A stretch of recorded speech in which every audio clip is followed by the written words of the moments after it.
ॐ अज्ञानतिमिरान्धस्य ज्ञानञ्जनशलाकया चक्षुरुन्मिलितं येन तस्मै श्रीगुरुवे नमः। हरे कृष्ण। भगवद गीता अध्याय 8वां, अटेनिंग द सुप्रीम, श्लोक संख्या 27। नैते सुति पार्थ जानन् योगी मुहूर्ति कश्चन तस्मात् सर्वेषु कालेषु योगयुक्तो भवार्जुन। हे अर्जुन, यद्यपि भक्तगण इन दोनों मार्गों को जानते हैं किंतु वे मोहग्रस्त नहीं होते, अतः तुम भक्ति में सदैव स्थिर रहो।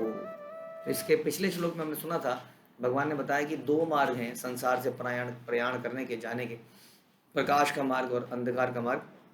और जब मनुष्य प्रकाश के मार्ग से जाता है तो वापस नहीं आता, लेकिन अंधकार के मार्ग से जाता है तो वापस आता है। तो हमने सुना था कि किस प्रकार से जीवन में या तो इंद्रिय तृप्ति कर ली जाए और इस शरीर को एक जानवर की तरह जिया जाए, यानी कि eating, waiting, sleeping and defending, खाने पीने के लिए, सोने के लिए, मैथुन इत्यादि के लिए। और इस तरह का जीवन हमें वापस लेके आएगा। यह अंधकार का जीवन है। और एक है भक्ति का जीवन, जिसमें प्रारंभ में त्याग है लेकिन अंत में वो भगवान के धाम में पहुंचता है। ये प्रकाश का जीवन है। तो बता रहे हैं कि ये दोनों मार्ग हैं, लेकिन कहने का मतलब है, प्रभुपाद या तात्पर्य बताते हैं कि आत्मा के प्रयाण करने के विभिन्न मार्ग हैं और इनको सुनने के लिए विचलित नहीं होना चाहिए, क्योंकि बहुत सारे रास्ते हैं। आप देखेंगे संसार में बहुत तरह के लोग हैं जो अलग अलग तरीके बताते हैं। कोई अलग अलग तरीके से मेडिटेशन बताता है, कोई अलग अलग तरीके से योग बताता है, अष्टांग योग बताता है। बहुत सारे रास्ते बन गए या बना लिए गए वास्तव में। हाँ, तो हमें इनको सुन के विचलित नहीं हो जाना है कि ये रास्ता सही है, ये रास्ता सही है, ये रास्ता सही है। कई बार बहुत सारी ऑप्शंस आदमी को कंफ्यूज कर देती हैं। जैसे कि आदमी दुकान में जाता है अगर किसी, और दुकान में बहुत सारी ऑप्शन होती हैं, तो वो ऑप्शन देखते देखते देखते कुछ खरीद नहीं पाता है और उन्हीं ऑप्शंस में लगा रहता है।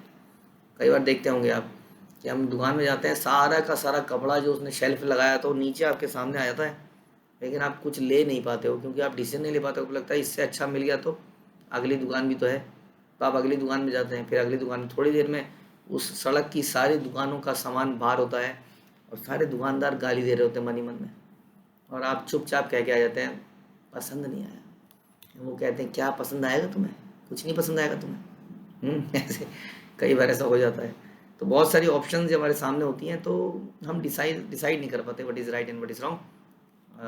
जैसे कि आजकल के समाज में बहुत सारे पढ़ाई लिखाई के ऑप्शंस, बहुत सारे करियर ऑप्शंस, आदमी ये करे या ये करे, या इतने सारे ऑप्शंस है कि बच्चा आजकल डिसाइड ही नहीं कर पा रहा है कि वो करे क्या आखिर में, और कंफ्यूज स्टेट में रह रहा है। So lot of options but lack of decision making power, जो कि आजकल के समाज में होती जा रही है, क्योंकि सही ज्ञान नहीं है। सही ज्ञान के कारण, के अभाव के कारण आदमी डिसीजन नहीं ले पाता है। उसका कारण ये है कि कोई भी जब वो डिसीजन लेता है लाइफ में हम लोग, तो कभी भी कोई ऐसा डिसीजन नहीं हो सकता, कोई ऐसा करियर नहीं हो सकता, कोई ऐसा रास्ता नहीं हो सकता जिसमें कि सब अच्छा हो जाए। किसी करियर को चुनेंगे तो कुछ चीज़ अच्छी होगी और कुछ चीज़ बुरी होगी। कहीं पर घर रहने के लिए लेंगे तो उसमें कुछ अच्छाइयाँ होंगी, कुछ बुराइयाँ होंगी, है कि नहीं। किसी से शादी करेंगे तो उसमें कुछ प्लस होगा, कुछ माइनस होगा। अब आदमी का इच्छा ऐसा होता है कि सब कुछ अच्छा मिल जाए, सब कुछ अच्छा मिल जाए।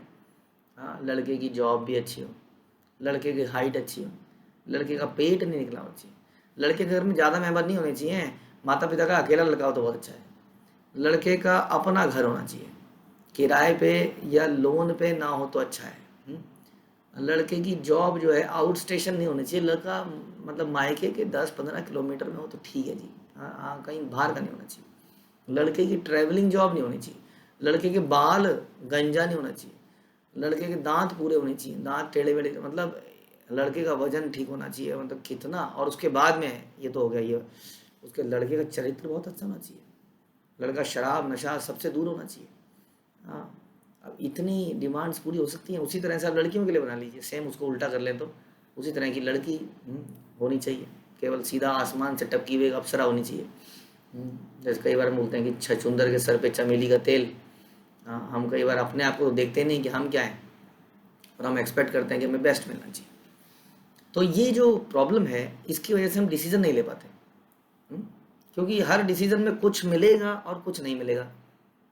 ये संसार ऐसा ही है, इस इम्परफेक्ट इस संसार के हर जगह में। तो कैसे डिसीजन लिया जाए, जब हम डिसीजन लें तो हमारी लाइफ में प्रायोरिटीज सेट होनी चाहिए कि what is the priority in my life, मेरी लाइफ में सबसे इंपॉर्टेंट क्या है।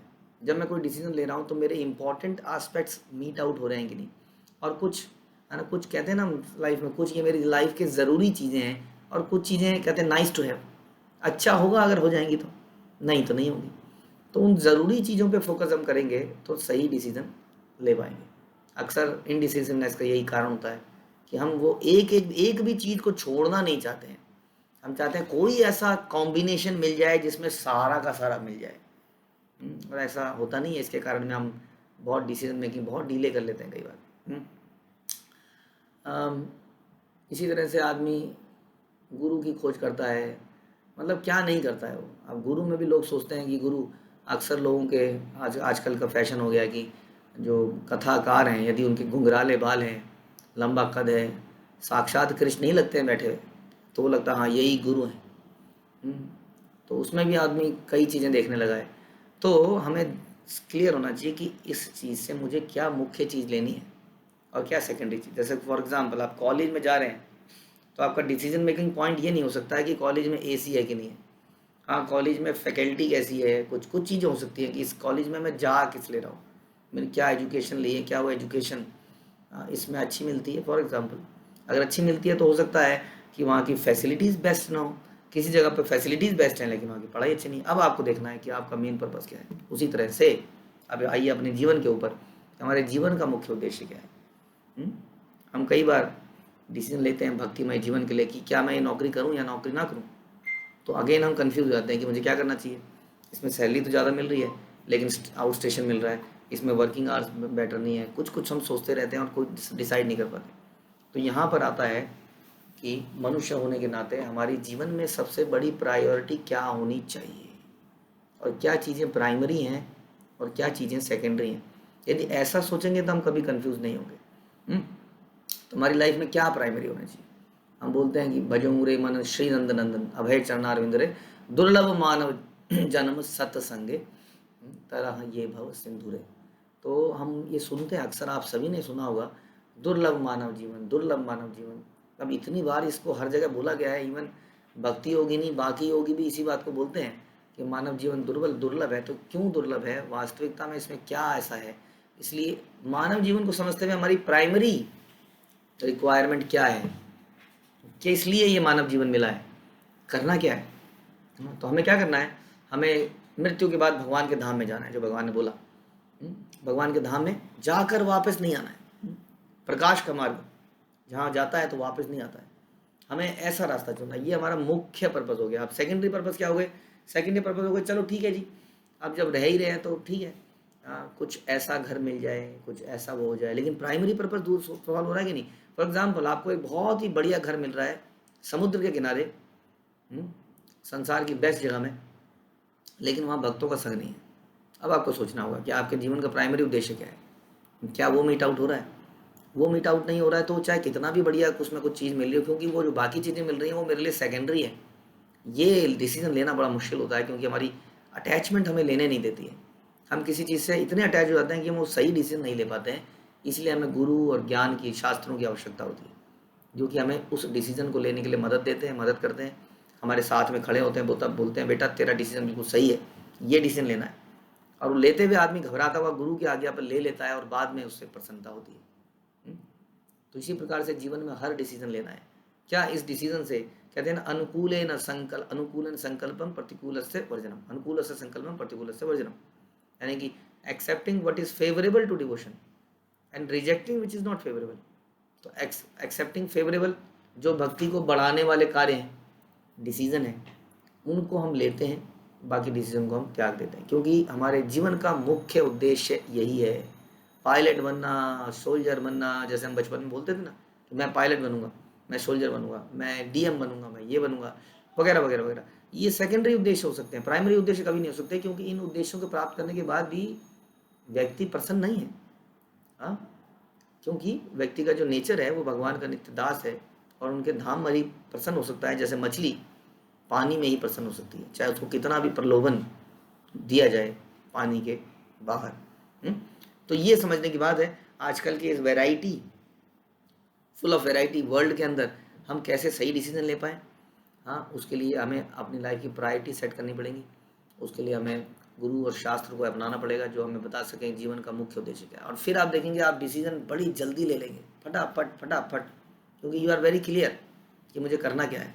इसलिए one god, not many god, we are very clear, no decision making, one god, one mantra, not many mantra, एक मंत्र, एक भगवान, एक मंत्र, एक महामंत्र, एक गुरु, एक परंपरा। इस प्रकार से बिल्कुल clear, line is very clear. हाँ, तो कभी ऐसा नहीं होगा। भगवान कह रहे हैं, भक्त भगवान कह रहे हैं कि भक्त मोहग्रस्त नहीं होते। हाँ, इन दोनों मार्गों को जानते हैं। भक्तों को ऐसा नहीं है कि भक्त जानते ही नहीं है कि संसार में चल क्या रहा है, कौन किसको धोखा दे रहा है, कहाँ पर क्या हो रहा है, सब जानते हैं, लेकिन मोहग्रस्त नहीं होते। उन सारे रास्तों में उनका अपना रास्ता एकदम क्लियर होता है। और रास्ता भगवान यहाँ बहुत ही क्लियरली, बड़ी कृपा से हमें रास्ता बता रहे हैं कि तुम भक्ति के मार्ग में सदैव स्थिर रहो, भक्ति में सदैव स्थिर रहो। हे अर्जुन, क्योंकि अर्जुन भगवान का मित्र है, इसलिए उसको सही बात बता रहे हैं कि तुम्हें कंफ्यूज नहीं होना है। कोई व्यक्ति आएगा क्या आएगा, अरे तुम यहाँ क्या समय बर्बाद कर रहे हो, देखो वहाँ पर क्या कथा हो रही है, वहाँ पर गोपियों के प्रेम के बारे में बताया जा रहा है, गोपियों की भगवान के साथ इंटरनल सीक्रेट लीलाएं बताई जा रही हैं, जो कि जीवन का उद्देश्य है। क्या यहाँ तुम प्रभुपाद की परंपरा में कर रहे हो, केवल फिलॉसफी बताते रहते हैं, जन्म मृत्यु जन्म मृत्यु जन्म मृत्यु।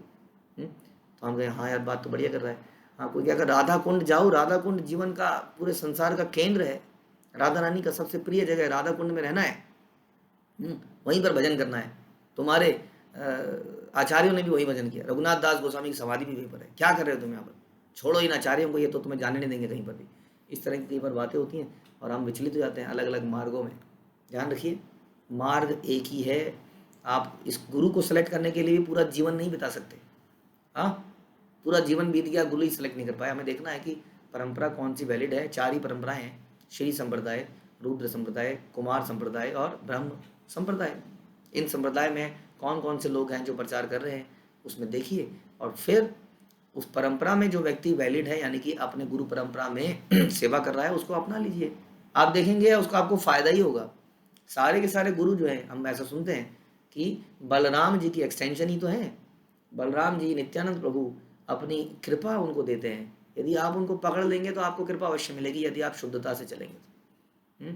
इसलिए don't do shopping of Guru, don't do shopping of shastras of the परंपरा। इट इज़ नॉट लाइक आलू एंड प्याज खरीदना है, किसका कितना भाव है, तुम कितने का दोगे। तो भगवान यहाँ बहुत क्लियरली बता रहे हैं कि हे अर्जुन, भक्तगण इन सारे मार्गों को जानते हैं किंतु मोहग्रस्त नहीं होते, तुम सदैव भक्ति में स्थिर रहो।